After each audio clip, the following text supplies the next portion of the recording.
Namo Vishnu Padaya Krishna Prasad Bhutale Srimate Bhaktivedanta Swami Nityanamane Namaste Saraswati Devi Gauravani Vichadane Nirvashesha Shunyavadi Paschachate Shatarane Sri Krishna Chaitanya Prabhu Nityananda Sri Advaita Gadadhar Sri Gaura Bhakti Vrinda Hare Krishna Krishna Krishna Hare Hare Hare Rama Rama Rama Hare Hare. So yesterday we had a definition of pure bhakti and the characteristics of bhakti, which manifests in sadhana bhakti. Also there were three types of uttama bhakti explained: sadhana bhakti, bhav bhakti, and prem bhakti.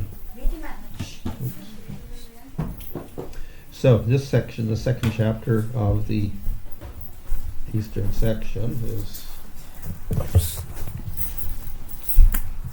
concerning sadhana bhakti. It's a big chapter because sadhana bhakti has two types: Vaidhi bhakti and Raganuga Bhakti. So both are explained in some detail. The third chapter is on bhav bhakti and the fourth is on prem bhakti, and that prem bhakti chapter is very short. So probably we'll cover the sadhana bhakti, the Vaidhi section here. Let's see. As with bhakti in general, uttama bhakti, that has a specific definition. No other desires except the desire to please Krishna, cultivation of Krishna in a favorable mood, with no obstructions of karma and jnana, etc.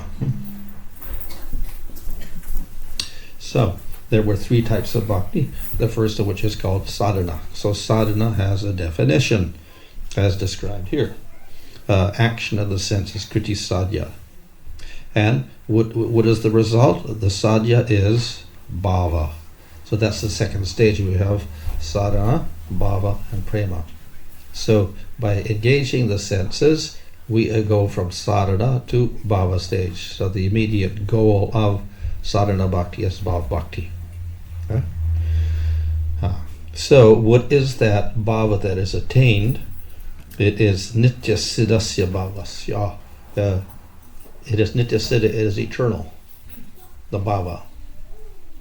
But then the question will arise: I do sadhana and it produces something which is called bhava. How can that be eternal? Because I'm creating it by my sadhana. So the answer is no, it's not created. It merely manifests in the heart. That is the last line. Prakatyam, Shriti. Of course, Shriti ultimately means within the jiva, within the atma. Bhava appears, but is eternal.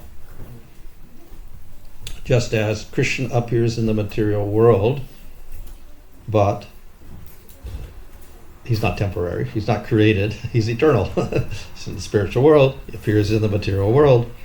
So similarly, bhava is eternal in the spiritual world, and it appears within the particular jiva when he attains bhava stage through sadhana bhakti. So by engaging the senses in sadhana bhakti, this eternal bhava appears. What is the bhava? Of course, it's eternal, spiritual world. And later it's described that it's a combination of the samvit and hladini shaktis of Krishna, which are part of his internal energy.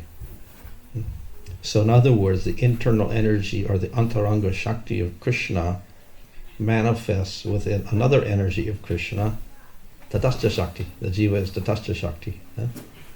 And nothing to do with the Maya Shakti. So we have three energies: internal energy, external energy, Maya Shakti, and Tatastha Shakti. So that internal portion, small portion of that internal energy, we call bhava, manifests within the jiva, the Tatastha Shakti. That is the bhava stage. And then it becomes more manifest and permanent in the prema stage. So therefore it's eternal, because it's Krishna Shaktis are eternal. So that manifests within the jiva. It's also there, not only in as Krishna's internal energy, it's also there in all of the jivas in the spiritual world who have prema. So they all have this portion of the Chit Shakti or internal energy of Krishna, combination of Hladini and Samvit Shaktis. They have a small portion of that within them also. So all the jivas in the spiritual world are special And they're very distinct from the jivas in the material world that don't have this internal energy. So, in other words, sadhana is the process of by which that internal energy of Krishna, called prema and bhava and bhakti, manifest in the jiva. Yeah. So, there's the engagement of the senses, kriti sadhya, and this is the what we had that Adu Kulyan and Krishna no Silanam. We're cultivating a relationship with Krishna favorably, and this produces bhava stage. If this isn't there, your engagement of the senses is not going to produce this. If it is, obviously, if it's only concerned with material things, you're going to end up as getting material bondage. If it's directed to Krishna, but unfavorably, as in the case of demons, it's also not going to give you anything. So it has to be favorable cultivation of a relationship with Krishna and use all senses. Then you get this bhava manifesting. Okay? Like that. So the bhava is there in the Nityasiddha jivas in the spiritual world. A portion of that type of bhava manifests in the jiva in the bhava stage. How does it manifest? Through sadhana. So the sadhana could be of two types: Vaidhi sadhana bhakti and Raganuga sadhana bhakti. So we should not think that Raganuga is something that belongs to the Nityasiddhas or the people in prema. It is a sadhana to produce bhava, which then proceeds to prema. And even if you do Vaidhi bhakti, you can go to bhava and prema also. So by either process, Vaidhi bhakti or Raganuga bhakti, you can get to prema. So these are two types of sadhana bhakti, both of which follow this definition of kriti sadhya, bhavat sadhya, this definition. Okay? So now we have a distinction between Vaidhi bhakti and Raganuga bhakti. So there is a definition of Vaidhi bhakti, which is engagement of the senses and also favorable cultivation of Krishna, etc. So, where the action of bhaktis arises not from attainment of attraction, but by teachings of scripture, rules, or what we call vidhi, it is called Vaidhi bhakti. So there's a prominence of reliance on the rules of scripture to execute your performance of bhakti. So we hear and chant. Why do we hear and chant? Because Krishna says so, because Bhagavad Gita says so, because Guru says so, I chant. So that's Vaidhi bhakti. I'm doing by rules. I'm not doing it because I'm inspired by Radharani or the Sakis or the Cowherd Boys. I'm doing it because I've got an order from somebody. And according to the rules of scripture. So that's Vaidhi bhakti. So, engagement of the senses, that was the general description of sadhana bhakti, but inspired by the rules of scripture. So, through that we can get to bhava and we can get to prema after that. What is the qualification for Vaidhi bhakti? So here it is. One has developed faith in topics of Krishna. It says yudhishthaya, somehow or other, but actually it means by previous association of devotees. And one is not too attached and is not too detached. Yeah? So this is what how we begin our sadhana. Some taste for the topics of Krishna, faith in the topics of Krishna, and not too much materially attached and not too detached. So if we are too attached, then we're likely not to do bhakti. We would do karma yoga if we're going to follow scriptures. Or even if we have bhakti and we have a lot of attachment, we mix the karma yoga with the bhakti and we get karma misra bhakti instead, and we don't get the uttama bhakti.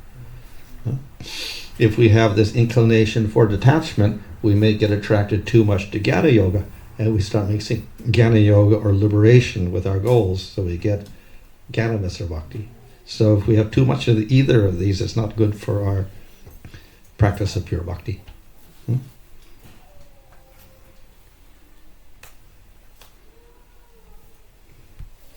Okay, so, and what is this faith in the topics of Krishna? Matkata. Ultimately, it means we have faith in the rules of Scripture, because we're talking about Vaidya Bhakti. Not too much detachment, otherwise we get impersonalism. Not too much attachment to material things, otherwise we get Mr. Karma Yoga. So this is the Vaidya Sadhana we're talking about. It's pure Bhakti in Sadhana, reliance on scriptural rules, developing faith. So faith in those topics of Krishna, or faith in the scriptures, is divided into three types: Uttama, Madhyama, and Kanishta. So these divisions should not be confused with another type of Uttamadhikari, Madhyamadhikari, Kanishta Adhikari mentioned in Bhagavatam, where the Uttamadhikari is one who sees Krishna everywhere, makes no distinctions. The Madhyama is one who makes friendship with the devotees, avoids the demons, worships Krishna, preaches to the innocent. That's very famous Madhyama. And the Kanishta is one who only sees the deity in the temple and has no regard for devotees. So that's a different type of classification. This is a classification of devotees according to faith in Scripture, because it's talking about Vaidya Bhakti here. So the Uttama, the greatest devotee in this category, the first class devotee, is the one who has great faith, or praudasrada, deep faith, because he's very skillful at scripture and at logic, shastra yukti. And so shastra yukta ucho nupano. He is skillful in logic and scripture. Consequently, he has this very deep faith. So that's considered to be the best.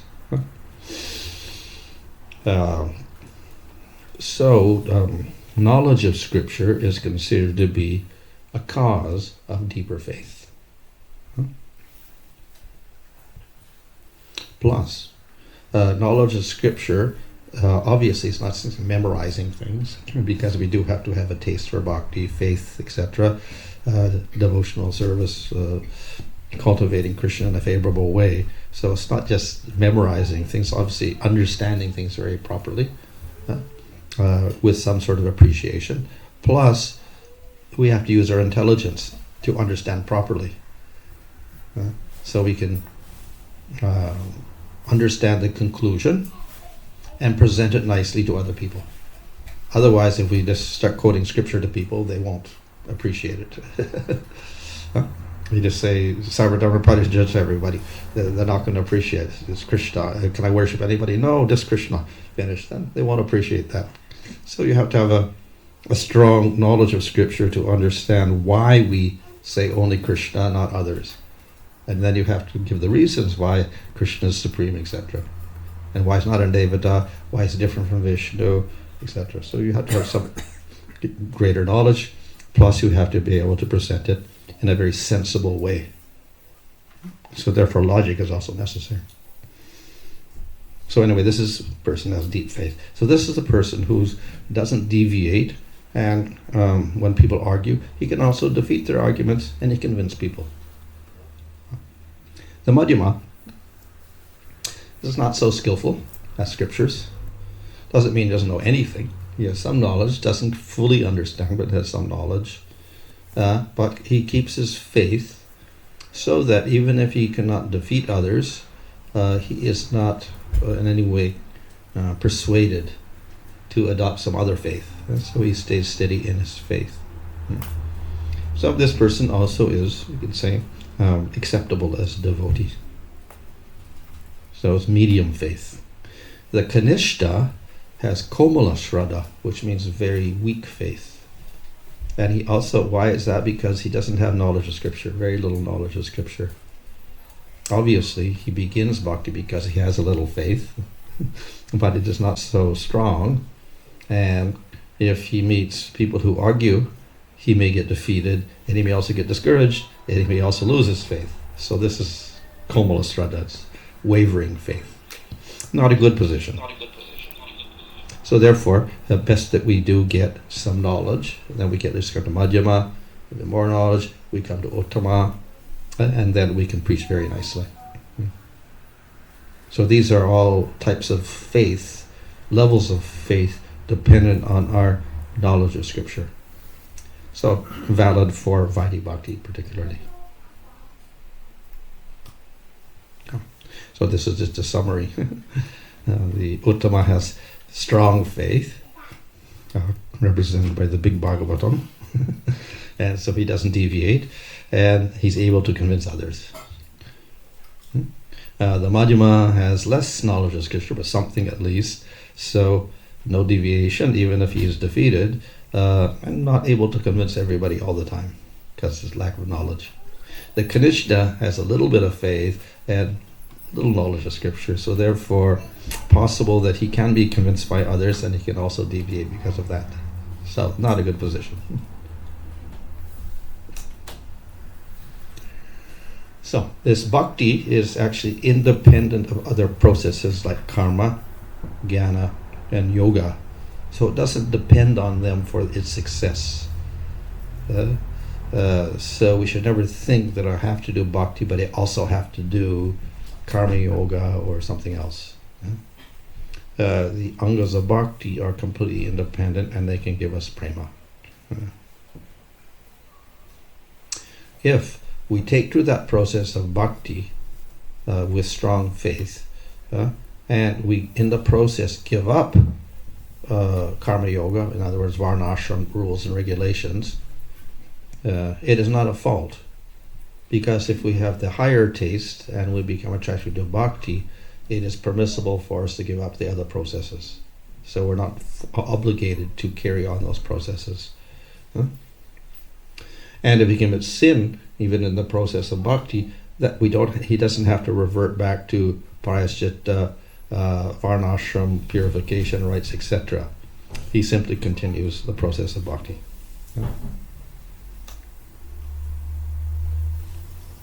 So certain things, we talked about the qualification for bhakti was faith in the topics of Krishna, not too much attraction to material things, not too much detachment. So if we have elements, in varnashram systems, artha, dharma, kama, and then moksha is jnana yoga. So karma yoga is basically artha, kama, and dharma. So if we get too much desire to enjoy materially or bhakti, then this is not good. It gets too much material attachment.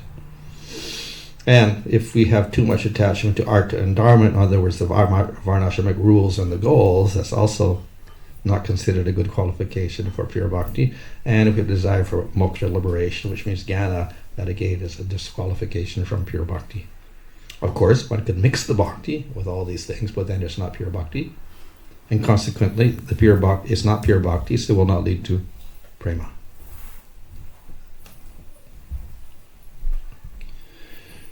So at the beginning, in the definition, we have Krishna Anusidanam, cultivation of a relationship with Krishna.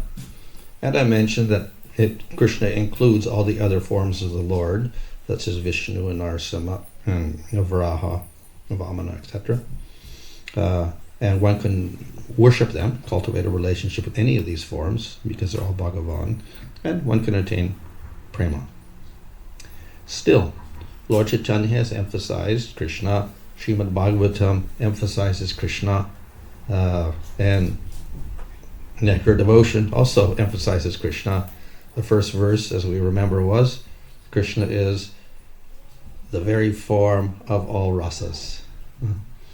So Krishna is in a very special position. So, though God is one, there's only one Bhagavan, he does have many forms. And in those various forms, the Lord displays different amounts of qualities and different amounts of pastimes. For instance, Kapila, or Vyasadeva, or Dattatreya, they are all forms of the Lord. They are Bhagavan. But their activities are mainly confined to giving knowledge. So Kapila teaches, Vyasadeva writes scriptures, Dattatreya preaches. So their activity is basically giving out knowledge. Other forms of the Lord do more activities. We have Varaha lifting up Bhumandala out of the Govardhak Ocean. So considerably more powers are manifested in some forms. And then some forms, of course, have even more qualities and powers manifested. These are called the Purna avatars. So there are three of those: Narasimha, Rama, Krishna. And of those, Krishna is put at the top.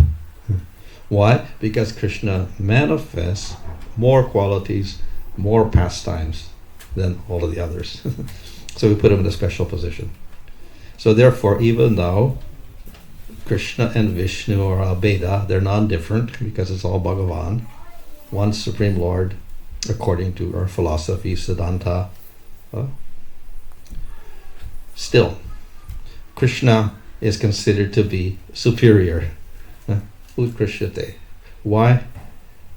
Because of rasa, manifestation of rasa.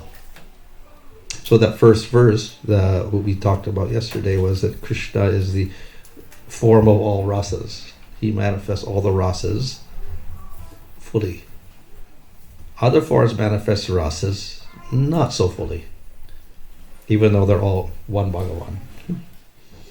So then Krishna is put in a special position because of fuller manifestation of the rasas. We know there are 5 primary rasas. Yeah? So most of the forms of the Lord, you can establish a relationship. Usually it'll be dasya, or maybe shanta. But you cannot establish sakya, or vatsalya, or madhurya with Vishnu, or with Rama, or with Nrsimhadev. So you don't aspire to become the wife of Nrsimhadev. Nobody does that.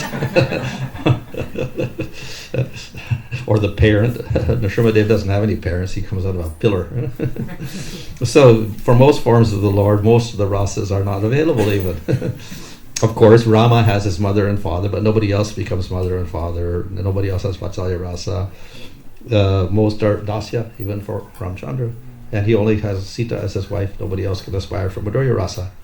So Krishna is very unique because one can aspire for all of the any of the 5 primary rasas. And that's not so with the others at all. And of course, besides that, of course, Krishna displays extra 4 qualities. You know, his sweetness of his flute, sweetness of his form, sweetness of his devotees, sweetness of his pastimes. So special sweet qualities are manifested in Krishna. So therefore, yes, Krishna, Vishnu, Narasimha, all non-different, same, but still Krishna excels in qualities and rasa. Yeah. So therefore, we can get Shanta or Dasya with Vishnu or other forms, but with Krishna we can get any of the 5 major rasas.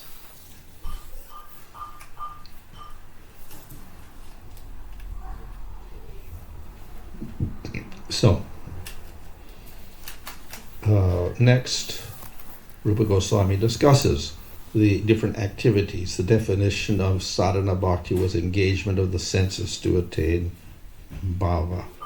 So how do we engage the senses? So Rupa Goswami gives us 64 types of bhakti to engage the senses in a different way. We can engage the eye and the ear and the nose and the voice and the tongue, hands and the feet, mind, etc. We can all engage those things. So 64 different angas are mentioned to engage ourselves.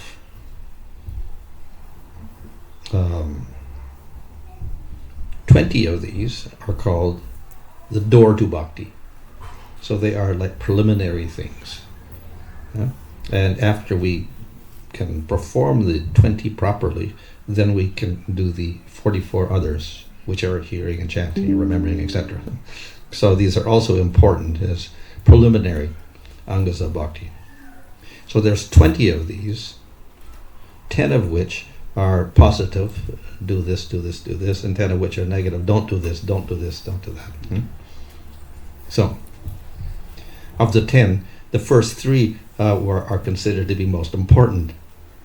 Taking shelter of Guru, acquiring knowledge after initiation, service to Guru with respect. He says, those are the most important ones. So, Guru Parasraya, or taking shelter of guru.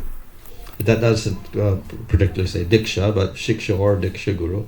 One takes shelter. We do need guidance in order to perform bhakti properly, and from the guru we get knowledge. And it talks about initiation. So initiation in scripture particularly means what we call second initiation, where you get particular secret mantras. That is called diksha. Yeah? So, and that is diksha is required for deity worship. Shiksha, of course, is a general. Anyone can take shiksha, but that does not entitle you to deity worship. You have to use the mantra that you get at diksha for worshipping the deity. So the diksha is related to archana, or deity worship. And we'll see in these Angas of Bhakti, many of them do relate to deity worship later on. So anyway, we take shelter of guru. It could be shiksha or diksha guru. We take diksha if we're going to do deity worship particularly. And through the initiation guru, diksha guru, or through the shiksha guru, we get knowledge.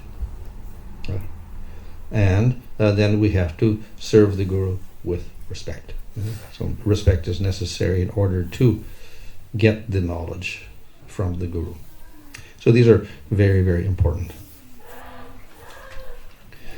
Fourth one is following rules according to scriptures and acharyas. Is obviously we need scriptural reference, as I spoke on this morning. Harinam is independent, everything, but in order to advance in bhakti, we do have to know scripture. We need some knowledge. So we have to follow the rules according to scripture and acharyas. And of course, where do we get that? Through gurus.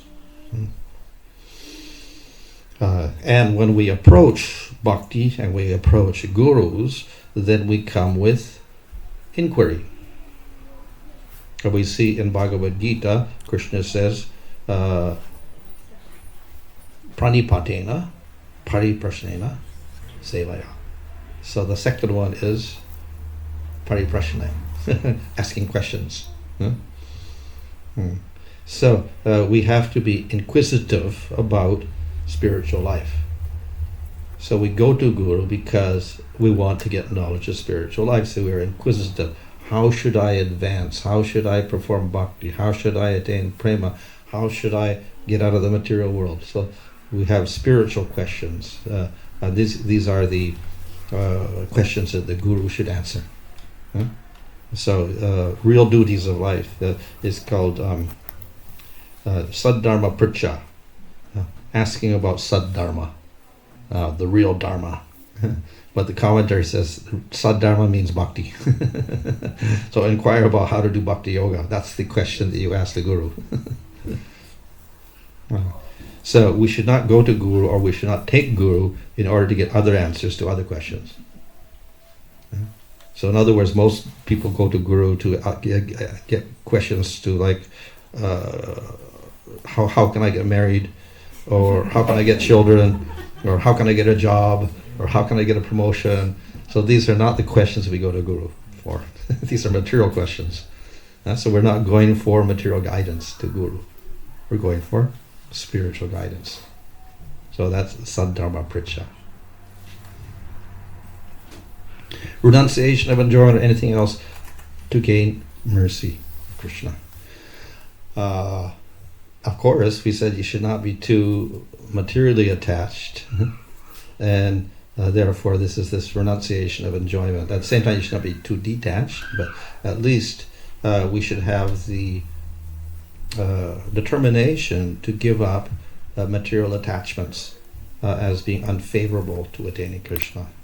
We may not be able to give up everything immediately, but we should have some sort of determination to give up everything to attain Krishna. One should reside in Dwarka or other holy places or near the Ganga. So residing in a holy dham is very beneficial. Accepting only was necessary dealing with the body. So we have to maintain the body. We should not deprive the body. At the same time, we don't go to excesses of getting enjoyment. Observing vratas. So this is our renunciation. This is our detachment. Observing Ekadasi vrata. and giving respect to amlaki, asvata, other items. So in other words, we respect all living entities, plants, animals, human beings, brahmanas, Vaishnavas, everybody. We give respect to all living entities. So these are so preliminaries. This one maybe looks like, why are we just offering respect to living entities? What's that got to do with Krishna? Well, all the jivas are Krishna das. So we view all the living entities as the servants of Krishna, and they're jivas, and they do have a capacity for advancing towards Krishna somehow or other. So we're merciful to all living entities. Those are the first 10. Second are the negatives, which are somewhat related to these. So the first ones were about guru, initiation, respect. So obviously we associate with devotees, and we give up the association of materialists. We seek out someone who has knowledge of Krishna. He may be the Shiksha Guru or Diksha Guru, and we give up association of materialists. Don't associate with materialists. But then the second was Diksha. This one here, number 12, is don't be attached to making disciples. You become a disciple. You take Diksha, but your ambition is not to make disciples and give Diksha. In other words, the goal of life is not to have followers. Not to be enthusiastic for huge undertakings. So this, of course, there's exceptional things here. Not to be enthusiastic for huge undertakings if you do not have proper knowledge, proper manpower, proper facilities, etc. And it's not for Krishna, obviously. If it's for Krishna and you have proper manpower, proper knowledge, and proper skills, etc., okay, it can be done. Okay. So the idea is it should not detract from one's sadhana, all these huge projects, whatever they are. Yeah? So we see that the Goswamis had huge temples. We have the Radha Govinda temple in Vrindavan, huge temple. But Rupa Goswami didn't have to interrupt his chanting and hearing and writing scriptures to do that. Somebody else built it for him, so he had no effort at all. So he had a huge project, but he didn't have to just become distracted by, thinking of who's going to, buy the stone blocks, who's going to lay them, who's going to plan the temple. That was all done by other people completely without his endeavor at all. So we can have huge undertakings for Krishna, but we should make sure that it doesn't ultimately disturb our sadhana. Avoiding useless arguments, spending time studying useless books. Well, yeah, we do have to rely on scripture, etc., but if it's got the wrong motive, it's also not good, and if it's the wrong books, it's not good. So useless books means Mayavad philosophy, Sankhya, atheism, materialistic scriptures, or any useless books. We shouldn't spend our time on those things. And even if it is scripture we're studying, the goal should not be to defeat others, just to argue and defeat others. That's not our goal. The goal of our study is to understand Krishna more, increase our faith in Krishna, and communicate that to other people, not to uselessly argue. Not feeling miserable in any material circumstance. So we should have toleration of material world, etc., and not become overcome by feelings of misery that we're not getting enough, etc. So we tolerate our material situation. Not being subject to lamentation or other extremes of emotion.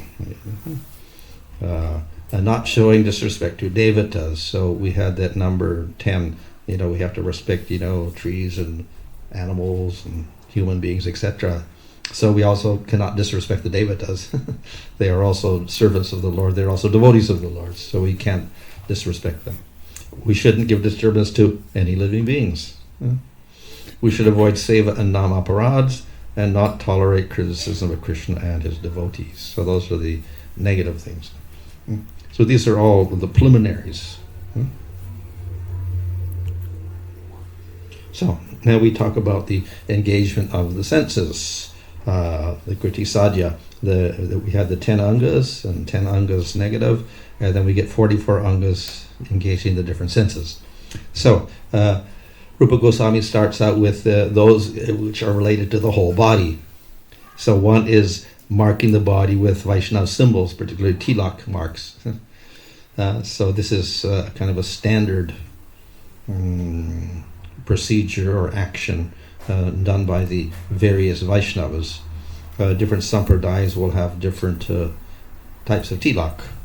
And even with the Gaudiya sampradaya, the different followers of different acharyas will also have slightly different tilaks. So Narottam will have one, and Shamananda has a different one, Advaita Acharya has another one, Nityananda has a different one. So slightly different tilaks, by which the devotee identifies himself as a servant of the Supreme Lord. So some regard this as the footprint of the Lord stamped on your forehead. Huh? So it acts as a symbol of your particular belief, in our Vaishnava belief.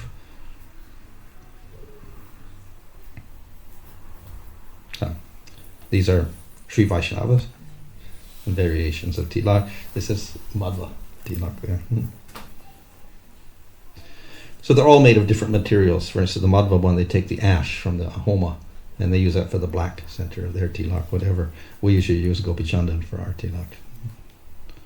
So that's just one symbol, one Anga of Bhakti. Mark yourself with tilak.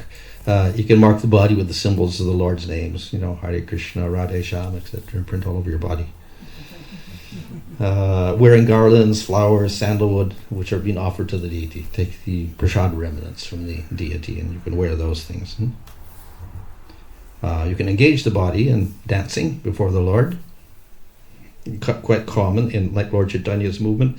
You often see in Chaitanya Charitamrita and other literatures describing Lord Chaitanya, they were always dancing, etc.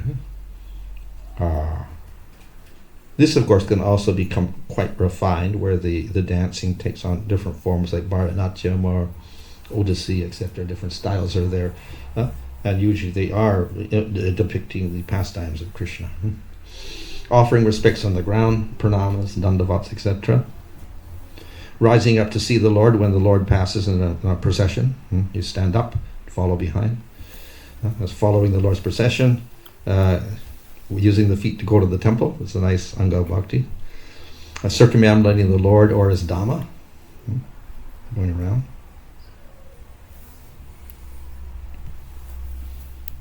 In ancient India, we see that people were very fond of walking everywhere. Nityananda went all over India, Balaram went all over India, Lord Chaitanya went all over South India, Madhvacharya went all over India, went up to Badrinath twice, Ramanujacharya went up to Gandaki, Muktinath, walked all the way up there and came back. So acharyas are very fond of walking, devotees are very fond of walking everywhere. So that's how you can engage your feet in devotional service, by going to the tirthas of the Lord. But so people like to travel, they can do that. They go to the tirthas, walking. So archana is a method of engaging many of your senses and parts of your body in devotional service. That's deity worship. The particular definition of archana is following pancharatric rules, which include mantras, particular Diksha mantra, mudras, hand positions, nyasas, you put the mantra all over your body, and bhuta suddhi. That's a meditation by which you purify your body of material contamination. So these are elements that are used in archana, which are described in works like Hari Bhakti Vilas. Related to archana is menial service called paricharya. So you can do some menial service for the deity or just fan the deity, etc. Okay. Voice. How do we engage the voice? You can do japa in that way, which could be silent or slightly audible or loud. Japa of mantras, like your Diksha mantra, should not be loud because you're not supposed to reveal your mantra to anybody. So it has to be silent. But nama can be anything because it's not secret. You can offer prayers by expressing your own sentiments, etc. Or you can recite prayers which are already in scripture, like Kunti's prayers or Gajendra's prayers, except so many prayers are in Bhagavatam. You can sing before the deity, that means singing with raga and tal, etc. Or you can do kirtan. Engage the tongue.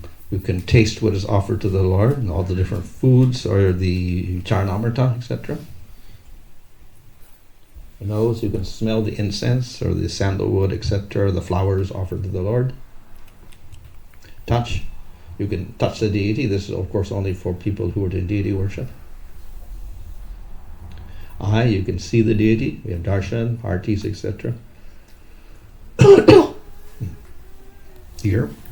Hear about the name, form, qualities of the Lord. Mind, expecting the mercy of the Lord, the remembrance of the Lord, smaranam. Prahlad is particularly remembered for smaranam, always remembering Vishnu. Meditating on the Lord, which is like an advanced concentration of smaranam. Acting as a servant of the Lord, thinking of the Lord as a friend, offering oneself to the Lord, atmanivedana, like Bali Maharaj. Offering the best items to the Lord, making full efforts for the Lord, surrendering to the Lord, sharanagati or sharanapati, another element. Different sevas, tulsi seva, shastra seva, studying the scripture or serving the scripture, giving the scriptures, gifts, etc. Serving Mathura, or Vrindavan by cleaning, etc., like cleaning Radhakund, example there. Serving the devotees, Vaishnav seva. Yeah. Okay. Some mixed items, holding festivals according to one's means with the devotees, observing Kartik Vrata, observing Jamashtami. Yeah. So that makes all 44 items plus the other 20 in the beginning. At the end, Rupa Goswami says that 5 elements are most important, are very, very powerful. That is, having faith and great affection for serving the deity, so that's the archana. Second, relishing bhagavatam and association of the devotee, so that's shravanam. Associating with like-minded affectionate superior devotees, sadhu sangha. Nam Sankirtan, chanting the holy name, living in the holy dham like Vrindavan. These are considered very, very powerful items to bring about bhava very quickly. Of these, of course, Nam Sankirtan is emphasized most by Chaitanya Mahaprabhu. This is the Yuga Dharma, so we concentrate on chanting the holy name. So, we have 64 angas, and then Rupa Goswami talks about those things which are not angas of bhakti. Varnashram is not an anga of bhakti. It is, in other words, by doing varnashram, you don't get prema. By hearing or worshipping the deity, you can get prema. But by doing varnashram, you cannot get prema. So it doesn't directly give that final result. Varnashram is for those who are not qualified for bhakti. They don't have faith in the Lord and topics of the Lord, so they do varnashram.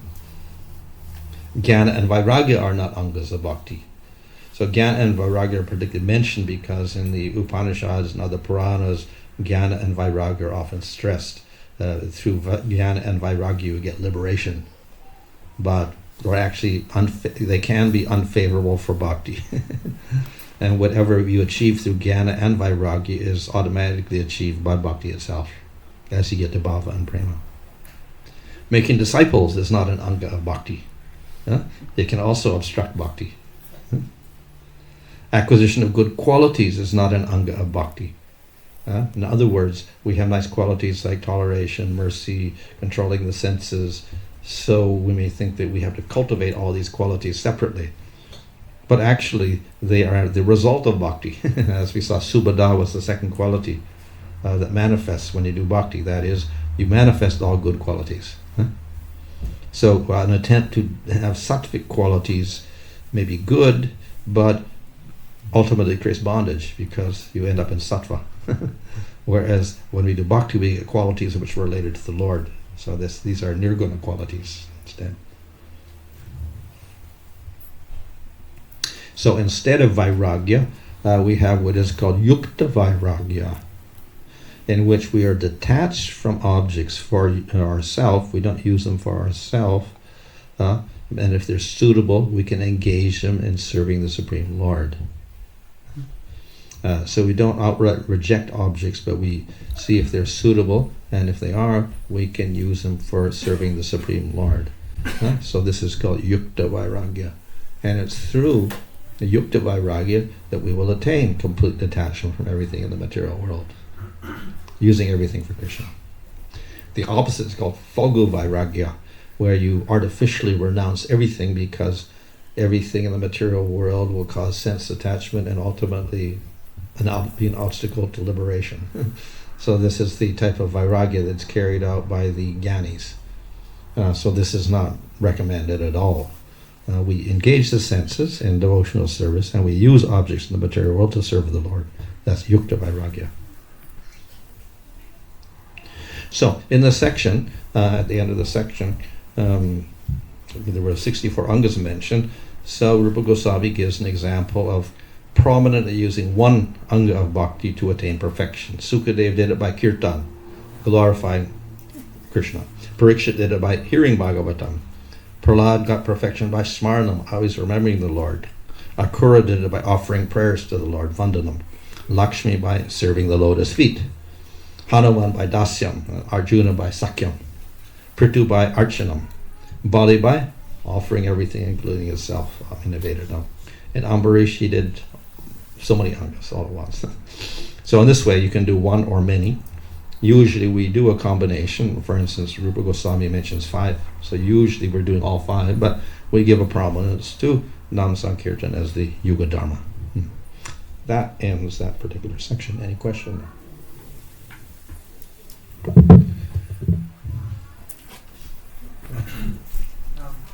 Maharaj, at the beginning, first of all, thank you very much for the session. And at the beginning, you mentioned we need to power and Raganuga Bhakti power. So, to get to power though, we have to, when we go from Radi Bhakti, do we have to go through Raganuga Bhakti? No. No, we can go straight to power. Yeah. As in the case of, let's say, people who are like in the Madhva Sampradaya or Sri Sampradaya, they're not even worshipping Krishna. They're not doing Raganuga Bhakti, obviously. They're doing Vaidhi Bhakti. They get to Bhava, they get to Prem, they go to Vaikuntha.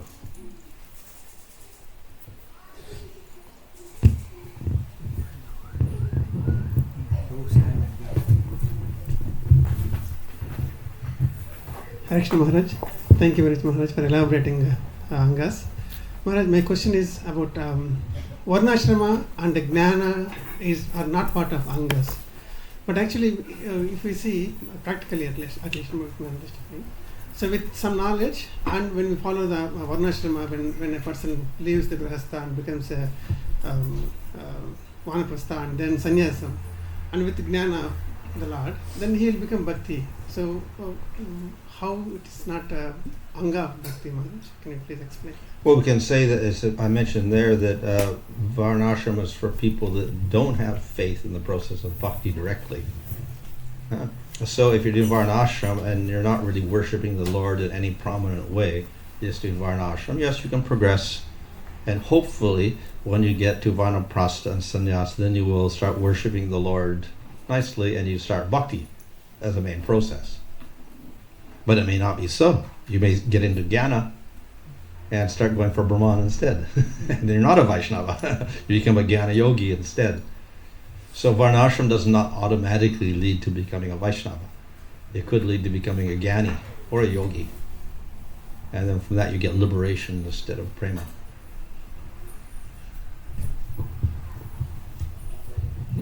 Hare Krishna Maharaj. Maharaj,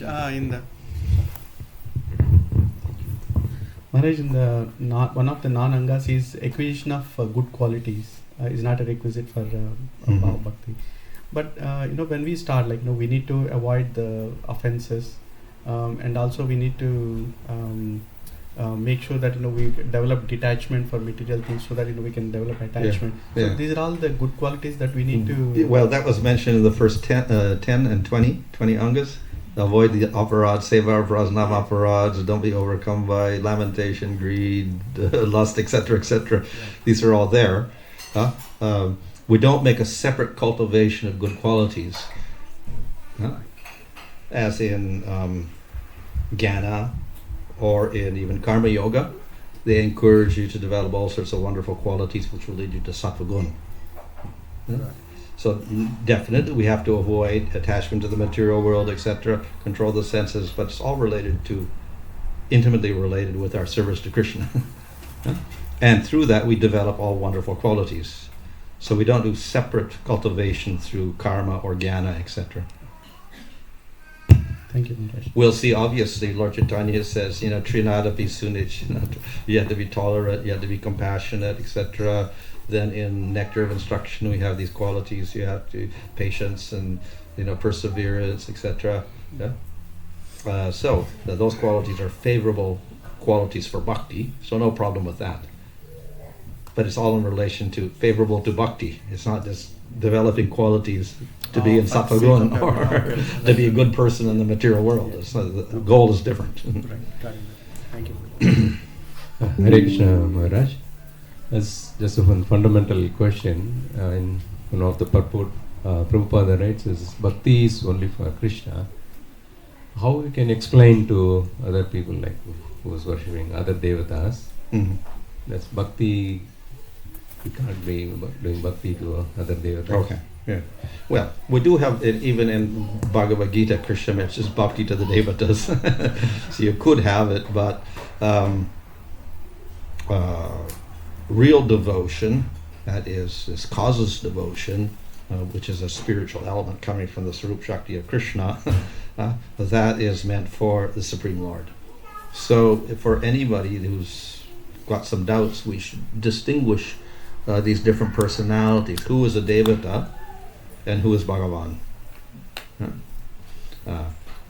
So people may not be too agreeable to accept our explanation, but if you go to scripture, then you'll see devatas like Indra, Agni, etc. They reside on Svargaloka and whatever, and they only rule for 1 month and 71 yuga cycles, then they disappear. They're finished. Their post is a post. They lose their post. Somebody else becomes the devata after that. 14 times in one day of Brahma. So being a devata is just a post. And these are jivas who live and die. So they're not in the same position as Supreme Lord, who has eternal form, qualities, and activities. Quite different. So that's the first distinction we have to make between devata and Supreme Lord. Now you can worship devatas, you can get some result, but it is temporary result, as mentioned in Bhagavad Gita. So we have to go by scripture to define who's who, and then what results you get. And if you go to Bhagavad Gita, then you'll see that Krishna also says, don't worship devatas because the results are temporary. They are temporary. So there's a distinction made in scripture between devata and that Supreme Lord. So that distinction should be accepted based on scripture, that we have to tell people. If they don't want to accept scripture, fine, you do whatever you want, but we're following scripture, we're following Vedic literature, and that's what it says. Even if we go to things like Upanishads, they'll say the same thing. You go to the Chandogya Upanishad and say, all this karmakanda for going to Svargaloka is all temporary. It's all, everybody's going to get annihilated by that. It's not a permanent situation. So it's well known, not only in Bhagavatam, but you go back to the Vedas and Upanishads, they'll say the same thing.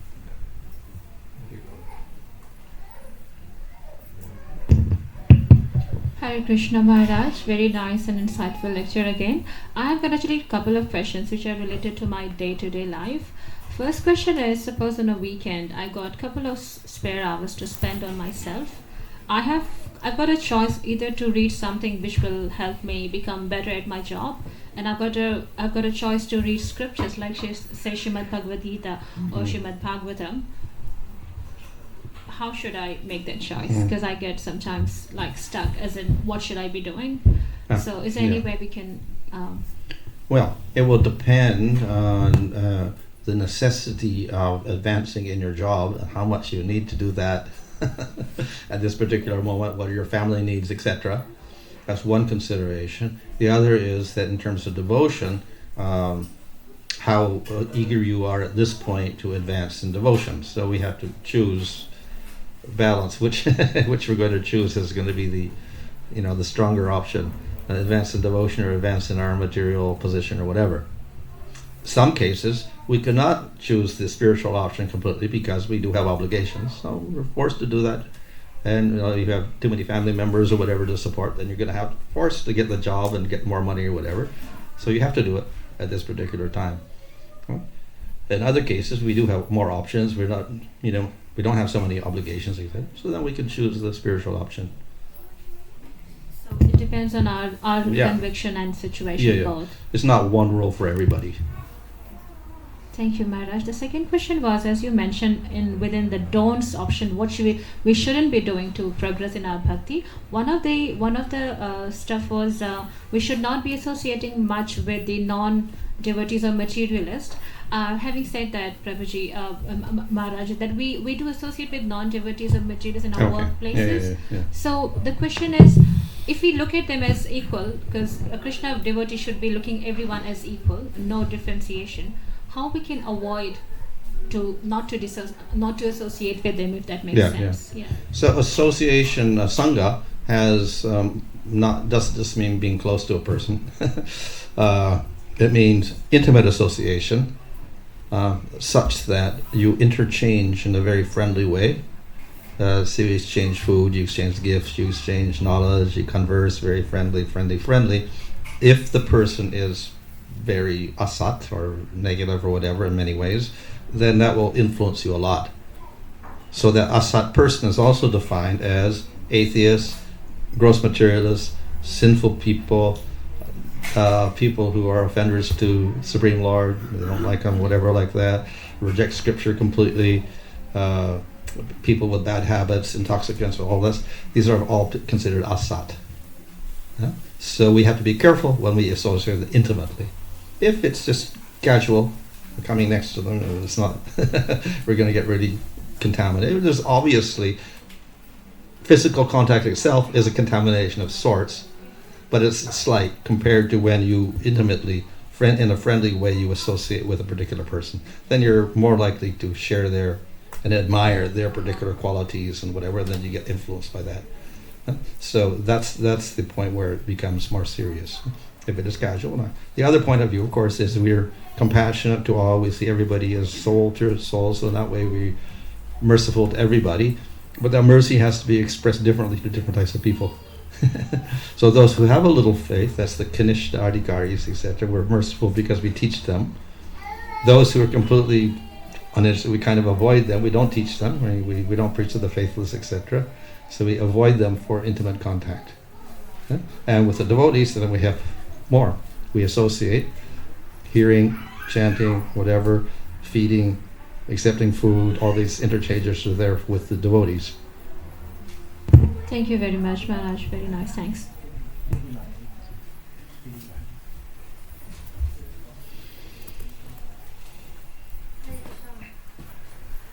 Hare Krishna Maharaj, thank you very much for the wonderful lecture. My question is, as you described the 64 Angas of Bhakti, so first 10, as you described, that it starts from taking shelter, and second is acquiring knowledge after initiation.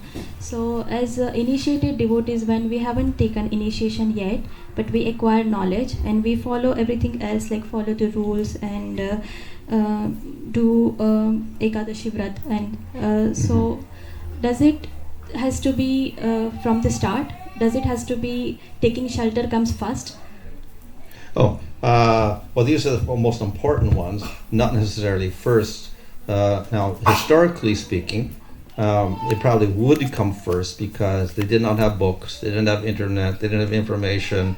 The only way you get scripture is by the mouth of somebody else, because there were no books, except palm leaf manuscripts, but everybody didn't have palm leaf manuscripts in their house. Only a few rich people and libraries and kings would have the books, so to speak. So the transmission, even the Bhagavatam 500 years ago, was largely oral. There's a story of Gadadhar Pandit, what was it, Narottam, I think, had the, he had the, wanted to hear Bhagavatam from him, but there was a Bhagavatam made on palm leaf, but because of Gadadhar's tears, the whole print had worn off, so they didn't have a Bhagavatam. So he said, if you give a Bhagavatam to me, I'll teach you. But there was no Bhagavatam in Puri, no palm leaf manuscript, so he had to go all the way back to Bengal to look for one. When he found one, it came back, of course, Gadadhar had left the world, whatever like that. So, palm leaf manuscripts themselves were very difficult to find. So knowledge had to be carried on mainly by the oral tradition at that time. So therefore, if it wasn't diksha, at least shiksha was necessary. So in order to get any knowledge and any guidance and follow the rules and regulations, you needed, to accept some guru. Now, of course, in the modern world, or let's say from the time of Bhakti Vinod, by that time, books became quite prominent, and they printed books, so it became much more available at that time, and that was emphasized with Bhakti Siddhanta Saraswati Thakur and Srila Prabhupada. So since we do have books, then we have the opportunity for knowledge without having to, seek out oral knowledge only. So that relieves us of the necessity of having the guru. Nevertheless, we do have to take that knowledge from authority, sampradaya, etc., because the scripture is there, but then the explanation is also necessary. So that's why Prabhupada also wrote commentaries. So we have Bhagavad Gita, not just a Gita, but commentary, purport, etc. Same with Bhagavatam. So we get the meaning of the scripture through the authority of the parampara system. So we have that, at least that guarantees that we can begin devotional service and practice Ekadasi, etc., and we'll get proper effects. Hare Krishna Maharaj, thank you for the lecture. My question is about, you said we shouldn't avoid associating with materialists, and you said we should have casual relationships, but what if we're entangled with them?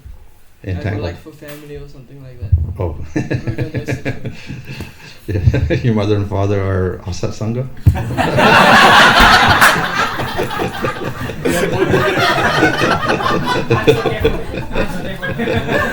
Not my parents, but other family. Other family members, yeah. Yeah, so that may happen. We do have relatives who are not devotees or whatever. So we do have to tolerate the situation to some degree.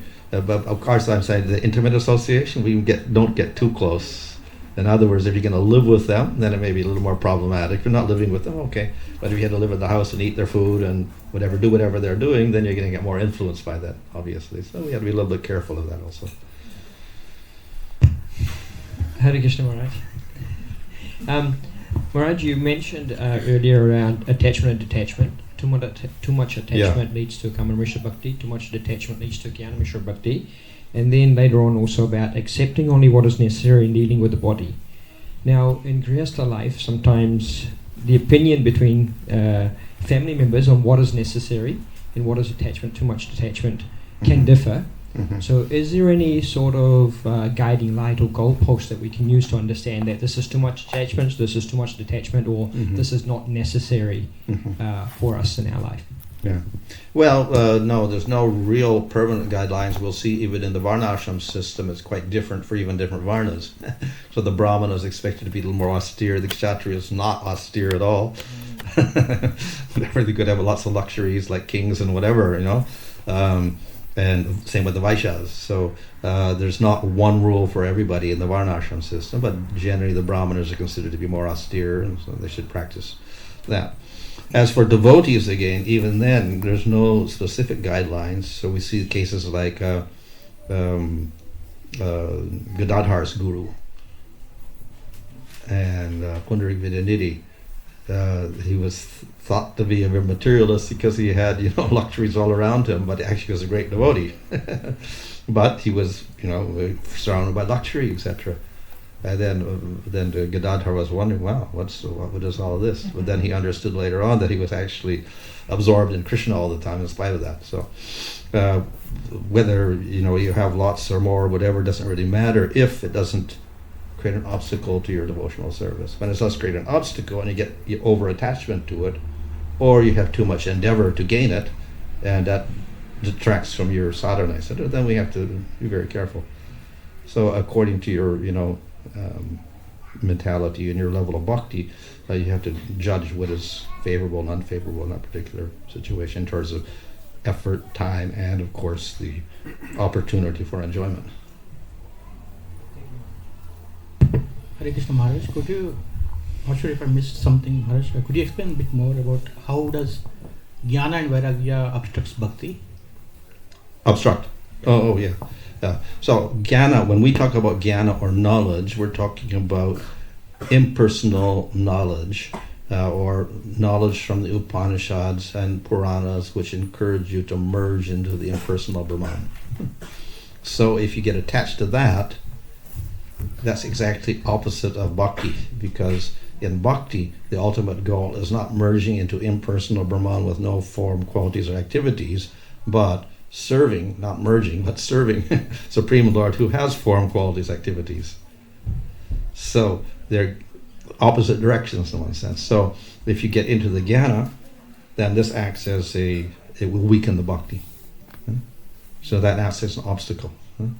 And as I said, I think previous time, if you mix the jnana with the bhakti, ultimately you get up to Shantarasa. So that would be the result. And vairagya is similar, because vairagya is renunciation. We talked about Falgu vairagya there, that we just renounce everything, because everything in the material world can create an obstacle to us, because we get attached to it, and we get bondage, and then we get karma and whatever. So we don't want any karma, we don't want attachment to material objects. Let's reject everything. So we stop our sense activities, etc. So that's vairagya. In itself, of course, it does lead to liberation, but at the same time, it also leads towards this impersonalism, etc. Again, so we end up with the same problem. Because we get impersonal is more attractive, our bhakti weakens because of that. Hare Krishna Maharaj. Maharaj, how can you understand Raganuga Bhakti and Sahajaya Bhakti? Because we have to Vaidhi Bhakti we have to have, and Raganuga Bhakti we have to have both. We are doing both of them. Yeah. But So Sahajaya Bhakti is spontaneous, maybe, but doesn't follow the rules of scripture at all. So Raganuga is an approved process, which is mentioned in Nectar Devotion, and it's got quotations also from scripture. So it's an approved process for developing spontaneous love of Krishna. So the other processes that don't follow scripture, then we could say they're Sahaji or whatever, Apasampradaya, not following the correct procedure.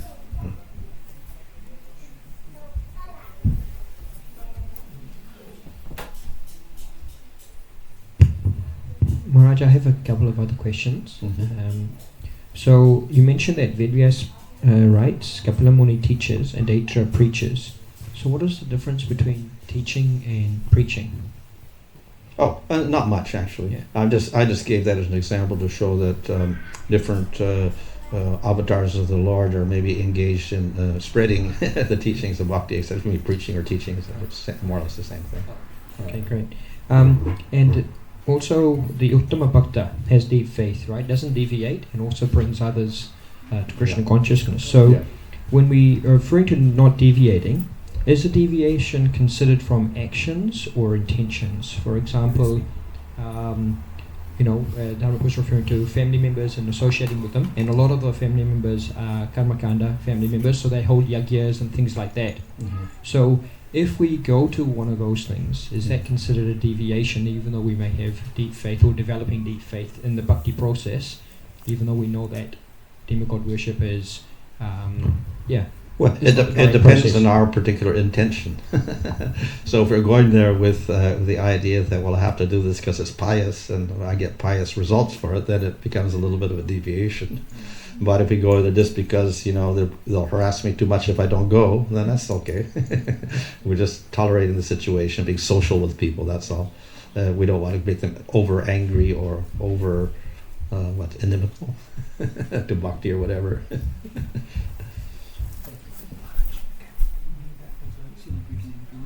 Yeah. Should I do this also, or do you have time, or are you finished?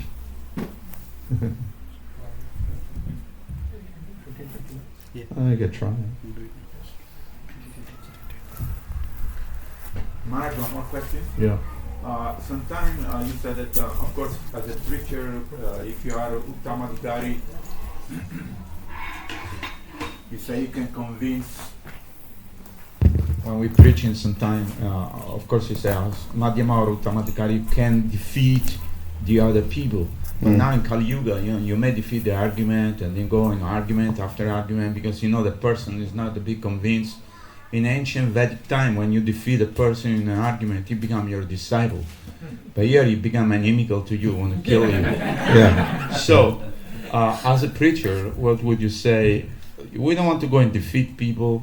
We want to try to be friendly with people so they can accept this Krishna consciousness. Can you elaborate a little bit? Because let's say you are Tamadikari and you can defeat everybody. I know you can defeat many people, but you don't go and argue with many other people. Yeah. Just So the because you want purpose to is, defeat them. the purpose is not to defeat people. As I said, we don't learn scripture just to argue with people and defeat them. When I said defeat, is that people may challenge, and if they're like Madhyamas or Kanishtas, they get a little confused by all these arguments, and then they get convinced. So they get defeated, and then they lose their faith. Oh, the Madhyama, of course, doesn't lose his faith, but he gets defeated. But the Uttama is able to counter all of those arguments in a reasonable way. Whether he accepts or not is another thing, but at least you can reasonably argue, and a person who's listening and who's impartial would actually get convinced by your arguments. So in that sense, obviously in Kali Yuga, yes, people aren't, even if they're defeated, they won't be defeated, and they'll give all sorts of strange arguments just to say that they won the argument. So that's there. But anyway, the devotee's not there to even convince them, but he can give a good reply, but even if they don't accept it, that's all. Okay, so the second part or second type of Sadhana Bhakti is called Raganuga Bhakti. So the definition is also given. Definition of Vaidhi Bhakti was we're dependent on rules and regulations of Scripture. Here's a definition of course this is the general definition. And then we had Vaidhi, Raganuga, Bhava and Prema. So now we talk about Raganuga. The Sadhana Bhakti definition was engagement of senses. Then we have Vaidhi within that, and then we have Raganuga within that. So this is the definition of Raganuga, of that bhakti which follows after the Ragatmaka Bhakti found distinctively in the inhabitants of Vraja. So we're following after Nanda and Yasoda and Subal and the Gopis and the Manjaris, etc. That's the type of bhakti we're following after. Raganuga Bhakti. It's not dependent on scripture, dependent on the devotees and their spontaneous type of devotion. Okay? So, of course, it's following within Sadhana Bhakti, and it's following with Kriti Sadhya, engagement of the senses, also following within Krishnanusilanam, with no other desire except the desire to please Krishna, and the goal is going to be bhava, as in the case of Vaidhi Bhakti. So what is Raga and Ragatmaka? So, because we're following, the Raganuga follows after the Ragatmaka Bhakta. So what is Raga? Spontaneous deep thirst for the object of love, which is Krishna. And those who are filled with that love are called Ragatmaka Bhaktas. So they have Ragatmaka Bhakti. So this is found in the people of Vrindavan. They have this Raga. So they're the Ragatmaka Bhaktas. So if we follow after them, it's called Raganuga Bhakti. If you follow after the people of Dwarka, it's not called Raganuga. If you follow after Vishnu's devotees, it's not Raganuga. Yeah. So it could be the gopis, Nanda, Yasoda, cowherd boys, servants, or whatever. Okay. What is the qualification? Greed. Greed for that type of bhava of the inhabitants of Vrindavan. That qualifies you for following Raganuga. And when you get that greed, that means your intelligence does not depend on the rules of scripture and logic. But doesn't mean we reject scripture, because in order to get the taste, you have to listen to scripture. You have to listen to the pastimes of Krishna and Bhagavatam. So there's not a rejection of scripture as such, but we don't depend on the rules of scripture to do our devotional service, or the injunctions of scripture to do our devotional service. Okay? So through scripture we hear the pastimes, we get attracted to the sweetness, then we develop the greed, and then we're not so dependent on the rules of scripture to practice. As one advances in Vaidhi Bhakti, and we go through, Nishta, Ruchi, Asakti, and we get into Bhava, and you get a realization of the Lord, then also it becomes spontaneous. So it's not that in Vaidhi Bhakti there's no spontaneity. So it does develop with realization of the Lord, but still, because of the dependence on rules and the great reverence for the Lord, that influence will continue in one's realization and service to the Lord. So that creates a different type of bhava.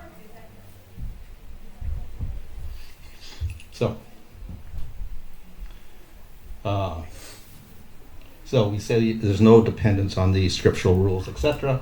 However, it is understood the person must have studied the scripture in order to attain that greed, also necessary to study the scripture in order to understand the proper sadhana for Raganuga Bhakti. So you mentioned about Sahajas. So they don't have any regard for the scripture at all. Huh? So, but this does have a regard for scripture because we have to practice it according to the rules of scripture. What are the Angas? Many of the Angas are the same as Vaidhi Bhakti, but there's a prominence of remembrance. Yeah? So Smaranam and Jnana would be very prominent. Shravanam, hearing about the topics, the pastimes in Vrindavan, also very prominent. And of course living in the Dham, also very important. So these are some of the prominent Angas in Raganuga. Now there is a problem with living in Vrindavan, so Jiva Goswami says that if you cannot live there, then you can meditate on being there.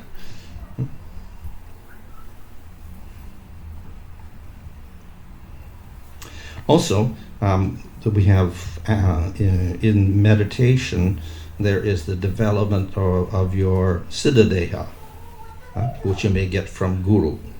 And so you can meditate on service in that particular body in meditation. Simultaneously, you do have your physical body, so you perform service in the physical body. So that service will be just like someone doing Vaidhi Bhakti, worshipping the deity, Shravanam, Kirtan, etc. Or we can follow the example of the Goswamis. So we follow their external activity like that.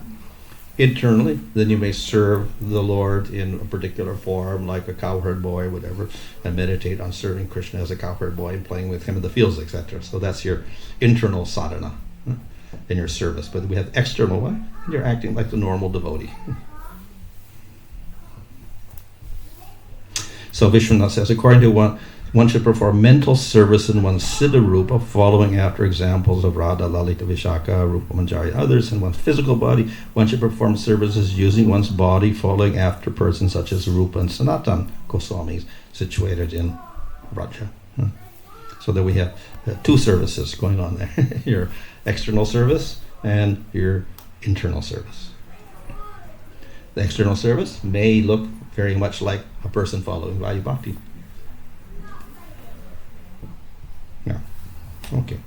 Okay. So anyway, you have in sadhana we call the Siddha Deha. You meditate on your Siddha Deha in order to attain the actual Siddha Deha. So what you're meditating on is not the actual spiritual form; it's your future spiritual form, more or less. So you're performing your activities in that future body. When you get to bhava stage, then you actually develop your spiritual body with the spiritual senses, so you can see Krishna and serve him in that spiritual body. So, but it's a sadhana at this stage. It's not the actual spiritual body that we call the Siddha Deha, but it becomes a spiritual body by constant meditation on it and serving in that body. As said in Bhagavad Gita, you think of something when you die, you become that. So you meditate on a particular body, you become that when you get to bhava stage. Okay. So we accept the Angas, not all the Angas, but those which are favorable for your advancements, the same as those in Vaidhi Bhakti, Shri chanting, Sadhusanga, etc. So many of them are going to be the same. What are the types of Raganuga? There's the Madhurya, from Madhurya Rasa, so that is following after the gopis, and Sakis, or following after the Manjaris. That's the second type, where you actually a little bit indirect in the mood of serving.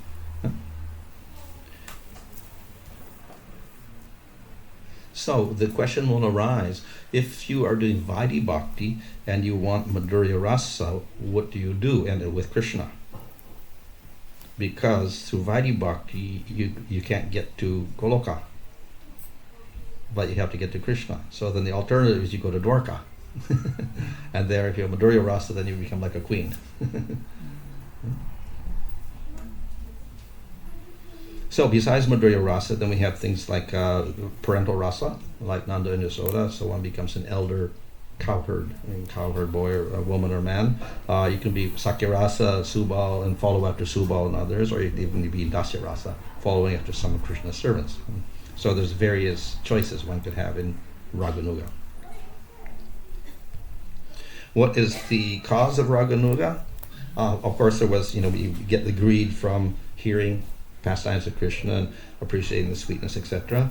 But mercy is necessary. Mercy of Krishna and his devotees. So this is also very necessary. This is called Pushtimarga. Now, Pushtimarga is also Vallabha Sampradaya. So actually the whole Sampradaya is not even Vaidhi Bhakti, it's Raganuga. So they start out with Raganuga, mostly in parental rasa, Vatsalya rasa. So if you follow Vaidhi sadhana, then you get up to bhava influenced by that, and prema will be influenced by the Vaidhi. So the influence of the Vaidhi is that it's more spontaneous in bhava and prema, but one has great reverence for the Lord and one regards Krishna as Supreme Lord.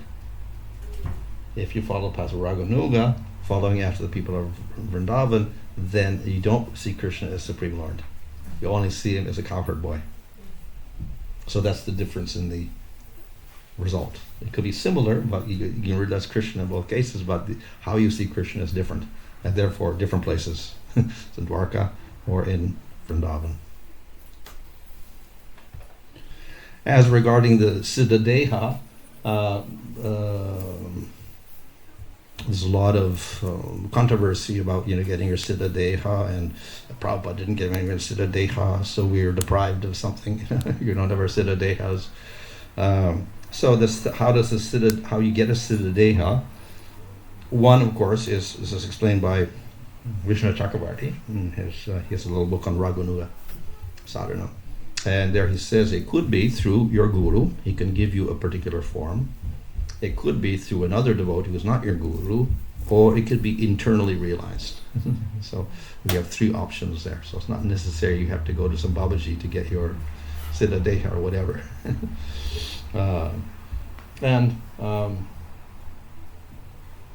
Lord Chaitanya has emphasized chanting the holy name, so he doesn't give any particular process for developing that. The idea of Siddhadeha probably originated with Gopal Guru Goswami and Dhyan Chandra in Puri, and then that spread to Bengal and Vrindavan later on. Rupa Goswami mentions about a Siddhadeha, but he doesn't give any particular process, but Gopal Guru and Dhyan Chandra, they form a little process where the Guru gives you the particular form you meditate on and the age of the person, the color of their dress, etc., it's manjari, etc. So that's a particular thing. That's carried on through the Goswamis and Babajis. So they give that type of Siddhadeha. But that is actually not mentioned particularly by Rupa Goswami, or even later on, several hundred years later, by Vishnu Chakravarti. He also doesn't mention that particular process. They say the Guru could give it, someone else could give it, or it could just arise internally. And Gorky Das Babaji says your Swarup will be revealed through the syllables Hare Krishna mantra. If you chant Hare Krishna, eventually your form will be revealed to you. Jiva Goswami also says if you can't do Raganuga completely, you can combine Raganuga with Vaidhi Bhakti and have a mixture of that, because Raganuga is quite a lot of it is internal. So you may not be qualified to do all that internal service, so therefore you could mix two things. We don't have to do that, it's not in there. Also, with Bhakti Siddhanta Saraswati Thakur and Srila Prabhupada, then we find that the Raganuga is not so much emphasized. We emphasize Vaidhi more. Whereas if you look before then, and even other groups, they don't even talk about Vaidhi Bhakti. They're only talking about Raganuga Bhakti. Actually, they look in Chaitanya Charitamrita, it's Raganuga Bhakti also. So the reason for this, of course, is that with the influence of time through this whole system, Bhakti Siddhanta Saraswati observed that two things would happen. One is we get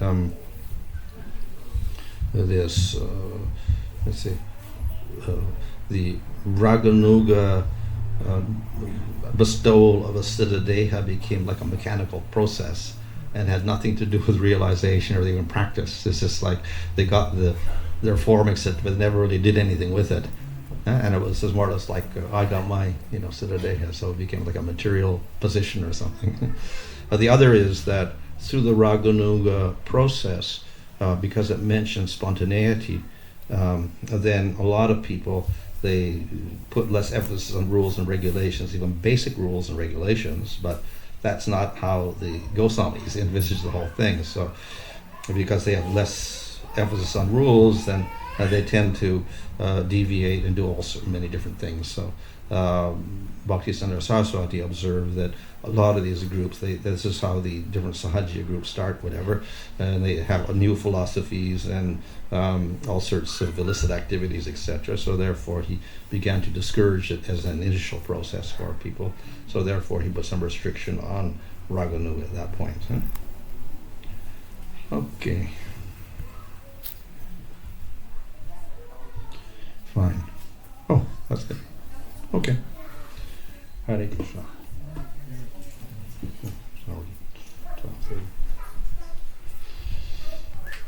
Maharaj, the Bhaktivinoda reveal is Hare Krishna. The Bhaktivinoda Thakur reveal is spiritual form. Well, I think he got because he took his diksha from Bhakti Goswami. I think he probably got a Siddha Deha from him. So you revealed that it's one of the Manjari? Yeah, some Manjari form. That's by internal process or the Guru told him? Hmm? The Guru told him? Or I think I assume the Guru told him. I'm not sure, but probably because he took initiation from Goswami in Navadvip.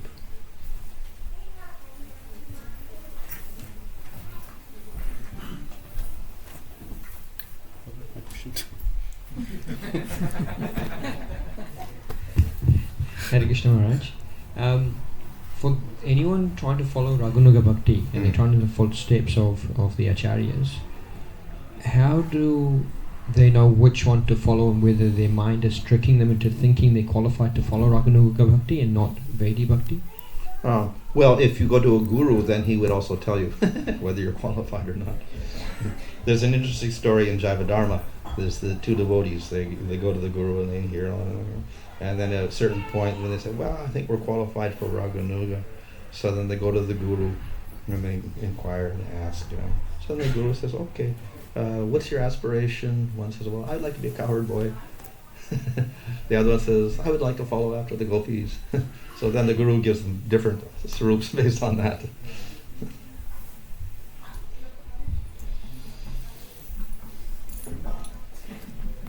Hare Krishna Maharaj. Hare Krishna Maharaj. Maharaj, like you also mentioned that at the time of death, depending on which mode we are in, like what consciousness we are in, so we actually take that body. If we are in Siddha Deha, if we are focused, and if we are then we'll get that body. It helps. Yeah, it helps. Yeah. So what if somebody is like they're not qualified but thinking about Siddha Deha, like So in any case, we continue according to our status when we leave our body. We do sadhana in this lifetime. Next lifetime, we continue from that point onwards. That's all.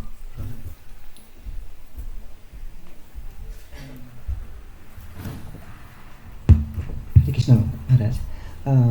It's said that we're doing Vaidhi Bhakti, and to do Raganuga we have to meditate on it. So we don't. Well, there's two things. You're doing the external and the internal. Yeah. So, but we normally don't hear any devotees doing the internal thing. We mostly see that devotees are doing the Vaidhi Bhakti, reading scriptures and doing the services. Yeah. Do we have to learn it, or we have to? It comes automatically, or? Well, the internal service would be you would have to learn it to some degree because you have to meditate on your particular swarup. As a cowherd boy, as a manjari, as a gopi, or as an elder, and then you would meditate on serving Krishna in that form throughout the day. Okay. So that would require some, teaching and instructions for doing that. That's a very later stage. Yeah. So without the Siddhadeha, we can also practice Raganuga to some degree. In other words, we can, instead of relying on scripture, we can also think of how to serve Krishna in a more spontaneous way, rather than requiring so many rules and regulations. The other thing is that we are doing Vaidhi Bhakti. Vaidhi Bhakti, of course, is related to Pancharatra, it's following rules and regulations. So as long as we're in Pancharatra worship, we're more or less stuck with Vaidhi Bhakti. But the Vaidhi Bhakti also has different forms. So the Vaidhi Bhakti in the Sri Sampradaya or Madhva Sampradaya is quite different from our Vaidhi Bhakti. Their worship of deity is quite different from what we do. So the rules are quite set, and they've been set for, like 1,000 years or so. And they don't change those rules. They don't change how you worship the deity, how you dress the deity, and what you feed the deity. Everything is very, very strictly controlled. Whereas in the Gaudiya Sampradaya, there's a lot of freedom in how to address the deity, what to offer the deity, etc. There's a lot of freedom there. So in that sense, it's a little more Raganuga. And of course, we're concentrating on Krishna, not Vishnu. And we're concentrating on Krishna in Vrindavan with the cows and with the gopis and cowherds. So it's tending towards Raganuga anyway, even if we're doing Vaidhi Bhakti. And also Govardhan Puja and everything. All these things, Krishna's Vrindavan Leela. And of course, we read Bhagavatam every day. Hare Krishna, Maharaj, probably my last question, I hope. This is not related to the stuff we have discussed just before. My question is a bit generalistic, Maharaj. So for a neophyte who's aspiring to be initiated, there are a few qualifications which has been laid out in terms of 4 regulated principles, following very strictly, doing 16 rounds, and then engaged in a little bit of at least some sort of devotional activities.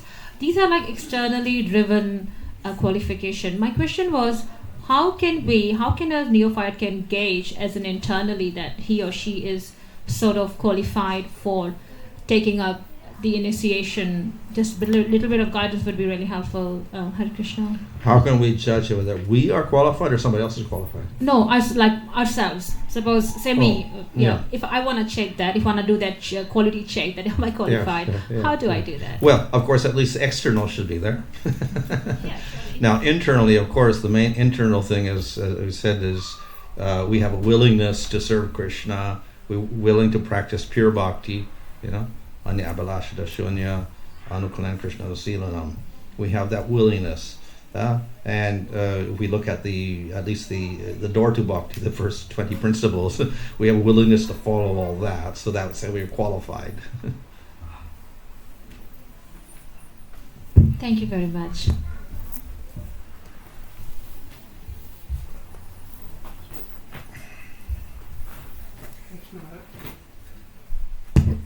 Hare Krishna Maharaj. Maharaj, you mentioned there is a difference between bhava that we get by practicing Vaidhi Bhakti, and there is a difference with bhava in Raganuga Bhakti. Mm-hmm. So Vaidhi Bhakti more or like will be in Dasya class. Well, it could be if you're in Dwarka, it could be in Madhurya, or in Sakya, like the Pandavas have Sakya, Arjuna has Sakya. But it's got some Vaidhi in it also because he regards Krishna as Supreme Lord also. So it could be any of the rasas, even of Vaidhi, for Krishna. If it's for Vishnu, then obviously it's going to be Dasya or Shanta. Okay. So in Raganuga Bhava Prem, I mean basically when from Krishna's point of view, which will be the rated more, and which Krishna likes most? For what? Vaidhi or Raganuga? Yeah. Well, Krishna likes everything. Of course, Vishnu is also there, and Vishnu is a form of the Lord, so they're all authorized. They're all, prema. But the strongest is Krishna in Vrindavan. That's the highest. So this is called the Purnatama Krishna. And the Mathura form is Purnatara. And the Durga is Purna. Because there's more Aishvarya, there's more regarding Krishna as Supreme Lord. So there's little restriction on the sweetness. So when there's no restriction on the sweetness, that is Vrindavan. And therefore the intensity of prema is much more.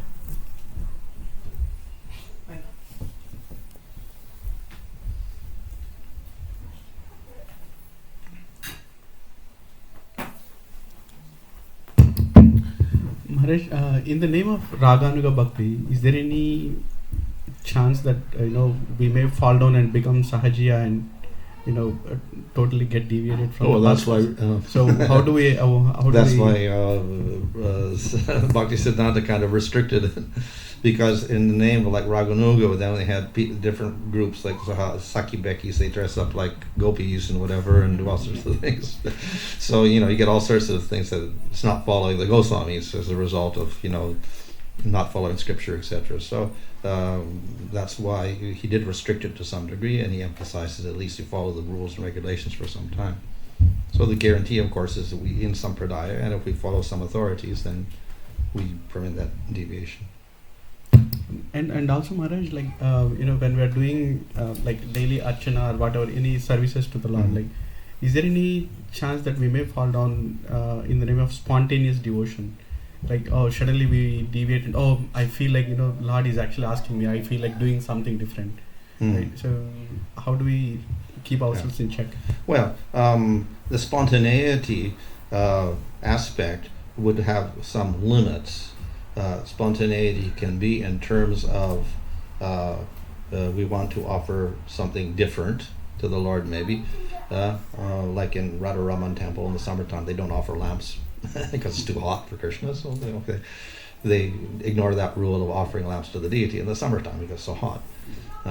Or, of course, in ISKCON, then we don't have so much fixed standards for the menu, so we can offer gulab jamans one day and rasgullas another. It's not an offense. Or we offer puris or chapati or something else, or parathas or whatever, according to our own inclination or whatever. We can offer those things. So there's no offense in all that sort of thing. The offense would be if, in the name of spontaneity, you lower the standards until you're not offering anything. Or instead of offering 5 items, you offer 1 item because I'm so spontaneous today, I'll just offer. But you could make excuse for laziness or whatever to degrade the standards. So we degrade the standards, and that's different, more dangerous or whatever. What about pizza and spaghetti? Yeah. Well, we can offer anything. It says offer dear items to the Lord. Whatever is dear to you, you offer to the Lord. Hare Krishna Maharaj. We understand this devatas like Indra, Chandra and everyone. When it comes to Ganesh, so is there any we have to? It's been because in Nectar Devotion also the word mentions Ganesh worship comes. Ganesh. Yeah. So how to take that? So that is taken from, of course, other scriptures. They're just quoting some other Purana or whatever like that.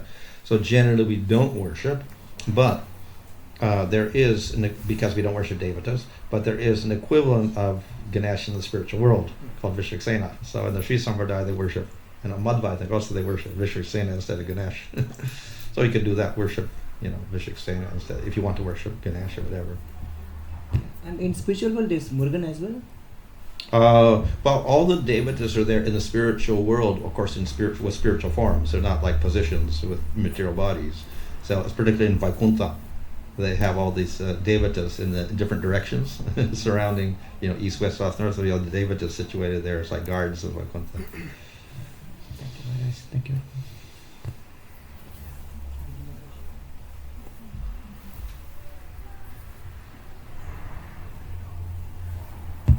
Hare Krishna Maharaj. So, to my understanding, whatever devotional service we do, our center of goal should be to please Krishna. Yeah.